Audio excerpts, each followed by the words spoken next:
now I'm going to talk to Mercedes. Okay, hi guys. My name is Mercedes, and first off, I want to thank you guys, really like as a group, for supporting our trip, because I was only able to go on the trip because my aunts and uncles gave me some money for Christmas, and then you guys helped. So I think it's something that really changed my life, and if it weren't for you guys and your help, my life wouldn't have changed, and we wouldn't have been able to help the children. So just a big thank you. So after I got home, a lot of people asked me how my trip was and how it went, and at first I didn't really know what to say, because like there were so many things that happened. Like when we first got out of the airport, I kind of like fell in love with the country. It was so different. There was like dusty air in my lungs, and there's like humidity all over brushing my skin, and then there's like the hot sun on my back. But those don't necessarily sound fun, but for me, it was just like a big adventure. And then I wanted to tell people about the big piles of trash in Port-au-Prince, because I found that really upsetting. And I wanted to tell people about every lesson I taught in the classroom, because I really loved teaching the kids. But I kind of got the feeling that's not what people really had time to hear. They had time to hear like, oh, it was wonderful, or it was inspiring. But I didn't want to say that, because it was great, but it was also so many other things. So I eventually kind of gave up and just told them it was complicated and made them ask questions. So the reason I said it was complicated was because it was wonderful and it was inspiring, but there were like things that were hard for me that happened too, like the language barrier. Like even I spoke French, but I couldn't understand Creole, so we had problems like talking with the teachers at school and like organizing our day, and so that like there was like some miscommunication and disorganization that kind of frustrated me a lot. And then when I got back, I kind of like saw this like material wealth that I'd never noticed before, and I realized that like I was actually a lot more comfortable just wearing a t-shirt and like my bug pants like all day and being really dirty and sweaty, and like now there's all these rich people and they like look at my hair and I just don't want to be here anymore. So that was kind of scary getting back. And then there were like these moments where like I feel really, really useful. I feel closer to Christ than I've ever felt in my entire life, and I just wanted to press the pause button. I never wanted to go home. I just wanted to stay there and teach the whole time. So I didn't want to come home. So that's why it was complicated for me. Like I said, the most unforgettable part of the trip for me was teaching. Well, it might have been the second most unforgettable part, because we kind of drove around in the back of a pickup truck in Port-au-Prince traffic, and it's really crazy, and our driver was really short and you could barely even see over the steering wheel, so that was pretty unforgettable too. But the most unforgettable part was teaching. I mostly taught science and like environment. I taught about anatomy and the environment, because those are things I know a lot about. And using French, I could teach them pretty much directly.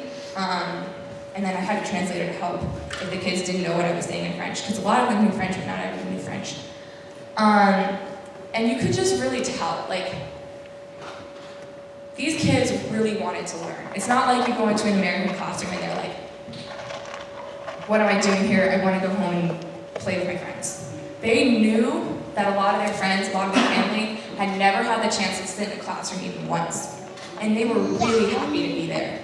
So teaching was just great. There was this one boy, and yeah, the one on, I guess it's going to be your guys's, the taller one.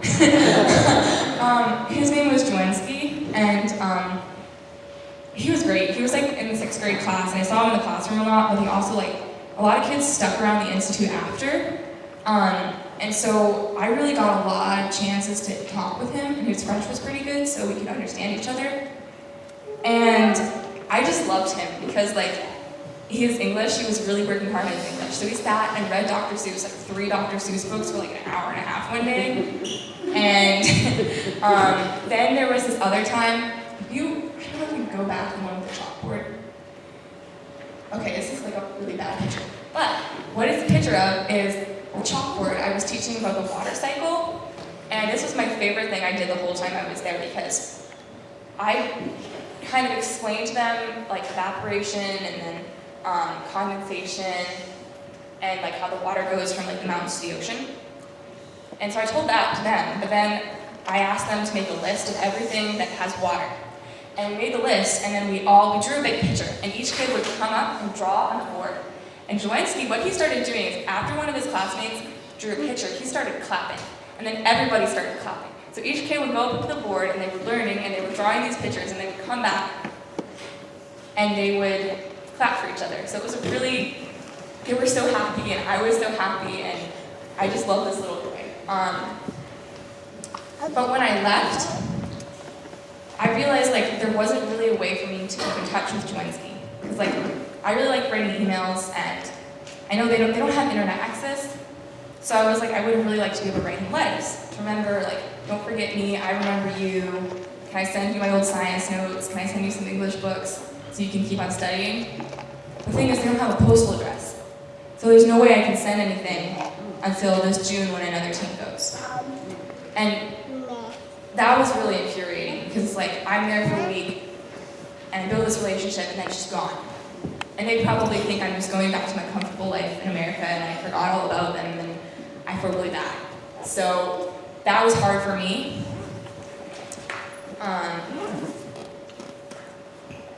So like overall, helping the Haitians, like in some ways it was much easier than I thought it would be because the children were so respectful, but it was also much harder because after I had to leave, like I didn't have that contact.